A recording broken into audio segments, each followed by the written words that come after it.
अस्सलाम वालेकुम दोस्तो. होप तुम्ही चांगला असणार. तर आज आम्ही कोकणात आलेलो आहे. कोकणात आम्ही एक संगमेश्वरमध्ये आहे. त्याच्यात एक जागा आहे ती फुंगूस म्हणून. तिथे एक दर्गा आहे, हजरत शेख जाहीर पीर बाबा. तिथं आपली नियाज होती. त्या आम्ही सगळी घरगुती सगळी आलेली होती. तुम्ही हा दर्गा बघू शकता बाहेरनं, किती छान आहे. आतनं बी दाखवू, नियाजीची तयारी आहे ती बी दाखवू. तुम्ही बघत राहा आमचा व्हिडिओ. हे आपल्या इथं फयाजमू एकदम नियाची तयारी करत असतात आणि एकदम चांगलं इथं हंडी हलवतात बघा कशी ती. आणि इथं मोठं आपल्या आबाजानांनी इथं मी ह्या माझ्या डोळ्यात धुवा गेला तर तिथनं मी बाजूला झालो. काय समजणच झालं मला. मग तिथनं फैसल गेलो माझ्या भावागं, त्याला आधी थंडा दिला. तर तिथं मेहनत करत होता. इथं आरामात बसलो होतो. आता सगळं जेवण बनवून झालं होतं आमचं नियाजीचं. एकदम सुकूनच वाटत होतं.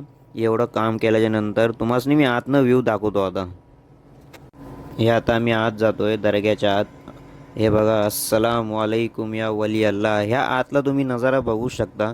माशाल्लाह, जेवढा नूर आहे इथं आत, एवढा सुकून आहे इथं आत. तुम्ही नुसतं येऊन बघा आणि इथं बसा, किती सुकून वाटतं वली अल्लांच्या मजारच्या इथं दर्ग्याच्या.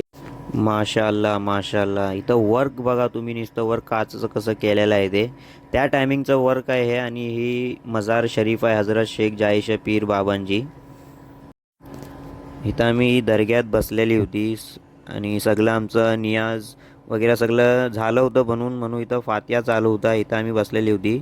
आता सगळ्यासनी आम्ही जेवण बाहेर देऊ दर्ग्याच्या बाहेरच. तुम्ही बघत राहा. इथं बघू शकता सगळी नियाज खायला बसलेलीच आहेत.